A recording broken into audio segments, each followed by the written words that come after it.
பாதிக்கப்பட்ட சமூக மக்கள் எப்படிலாம் அடி வாங்கினான்னு படம் எடுக்கிறது ஜாதிய வன்மமா, சதா நாடார் அப்படின்னு டிகிரி படிச்சு வாங்கின பட்ட மாதிரி பேருக்கு பின்னாடி ஜாதி பேரை போட்டிருக்கீங்களே, இது ஜாதிய வன்மமா? நான் இது எங்க போடல, யார் போடல, உங்களுக்கு யார் இந்த பட்டம்? நான் கேக்குறேன். தமிழ்நாடு சதாங்கிறது உங்க பேரு, நாடாருங்கிறது என்னது? அது என் நாடாருங்கிறது என்னோட அடையாளம். எந்த யூனிவர்சிட்டில இந்த பட்டம் கொடுத்தாங்க? பட்டம் கொடுக்கல, என்னோட அடையாளம். என்னோட அடையாளத்தை நான் வெளிப்படையா நான் போட்டுக்கிறேன். வச்சுக்கோங்க. முன்னோர்கள் போட்டிருக்காங்கல்ல, முன்னோர்கள் எங்க தாத்தா பேர் குப்பை மூப்பங்க. முன்னோர்கள் கோமணம் கூட தான் போட்டாங்க. என்னது முன்னோர்கள் கோமணம் போட்டாங்க சார். நாகரிகத்துக்கு தகுந்த மாதிரி கேக்குறது. இதே மாரி செல்வராஜு யாரா இருந்தோ அந்த காலகட்டம் அப்படி இருந்துச்சு. ஏன் 18 சாதி வரி செலுத்தி சொல்றேன் சார். 18 சாதிக்கும் மாறாப்பு அணிவதற்கு வரி செலுத்திய என்னன்னு சொல்லி 18 சாதி இருந்துச்சு. அதுக்கு முன்னெடுத்து போராடியது என் நாடார் சமுதாயம். ஆனா இன்னைக்கு என்ன சொல்றான்?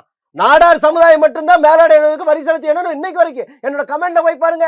சமுதாயத்தை பத்தி போட்டா நீ எப்ப ஏற்பட்ட சமுதாயத்தை போடுறான்.